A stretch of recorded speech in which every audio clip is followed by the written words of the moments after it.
नमस्कार दोस्तों, मैं आपको एक राजा और एक ईमानदार लड़के की कहानी बताऊंगा।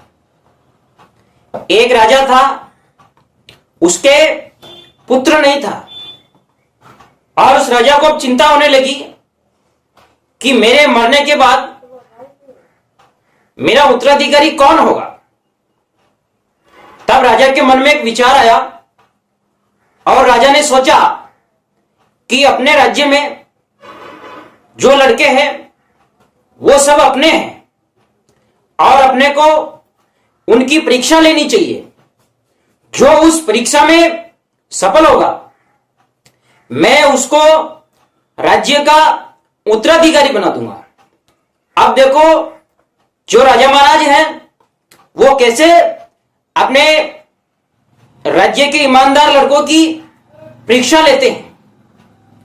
राजा ने ऐलान करवा दिया कि अपने राज्य में सब लड़के राज दरबार में इकट्ठे हो जाएं और उस राज्य के सारे लड़के दरबार में इकट्ठे हो गए और राजा ने मंत्री से कहा कि मंत्री जी, आप ऐसा ऐलान कर दो कि यहां राज्य में सबको बीज दिया जाएगा, फूल के पौधे का बीज, और गमले में जो पौधे का अच्छा देखभाल करेगा और इस बीज को उगा के पौधे को बड़ा करके देखभाल करके और 6 महीने बाद मेरे यहां उस गमले को लेके आएगा, मैं उसको मेरे राज्य का उत्तराधिकारी बना दूंगा।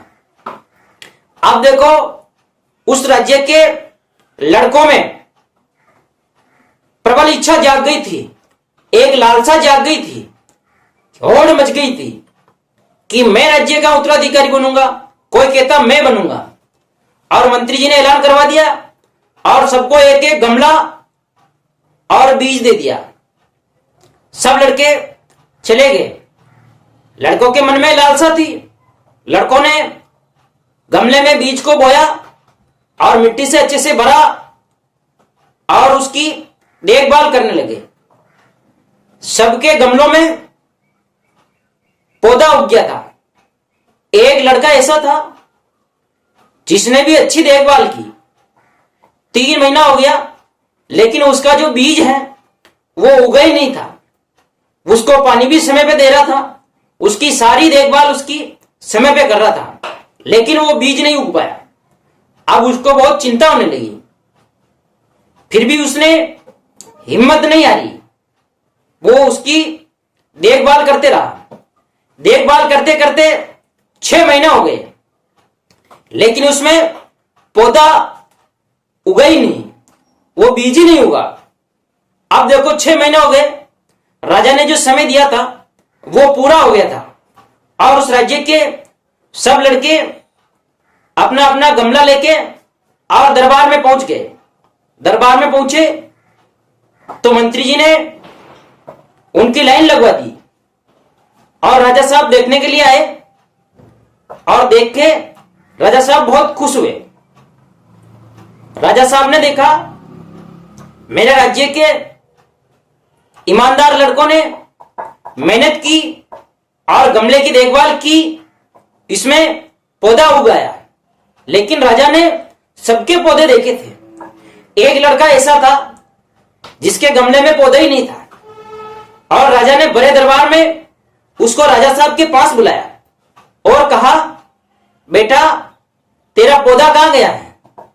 तब उसने कहा, हुक्म, मैंने गमले की खूब देखभाल की और इसको समय पे पानी दिया लेकिन इसमें तो बीज ही नहीं उग रहा और ऐसे करते करते 6 महीने हो गए, फिर भी मैं इसकी देखभाल करते रहा। तब राजा ने कहा, बेटा तुम चिंता मत करो, और सबके सामने कहा दरबार में कि ये जो लड़का है ये बहुत ईमानदार है। तब वो जो जिनके गमलों में पौधे उग गए थे उन सबने विरोध करना शुरू कर दिया कि राजा साहब, हमारे साथ अन्याय हुआ है और आपने धोखा किया है। हमारे को कहा कि गमले की देखभाल करना और पौधे उगाना। हम सबके पौधे उग गए हैं और इसके गमले में पौधा नहीं उगा है, फिर भी आप इसको उत्तराधिकारी बना रहे हो। तब राजा ने कहा, शांत हो जाइए आप, मुझे ईमानदारी की पहचान करनी थी, इसलिए मैंने ऐसा किया। तब उन लड़कों ने कहा, आपने ऐसा किया तो हम उसमें सफल हुए और इसके तो गमले में पौधे ही नहीं है, असफल तो ये हुआ। तब राजा ने कहा, मैं आपको समझाता हूं, आप ध्यान से समझिए।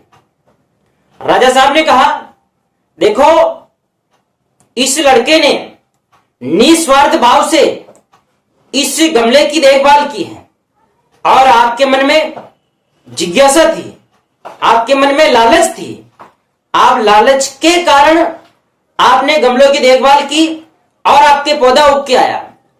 और इस लड़के के गमले में पौधा नहीं उगा, फिर भी ये 6 महीने तक देखभाल करते रहा। मुझे इस ईमानदार लड़के पे उम्मीद है कि मेरे राज्य की सबसे अच्छी देखभाल और निस्वार्थ भाव से यही एक राजा बन के कर सकता है। तब सबने कहा, ठीक है राजा साहब।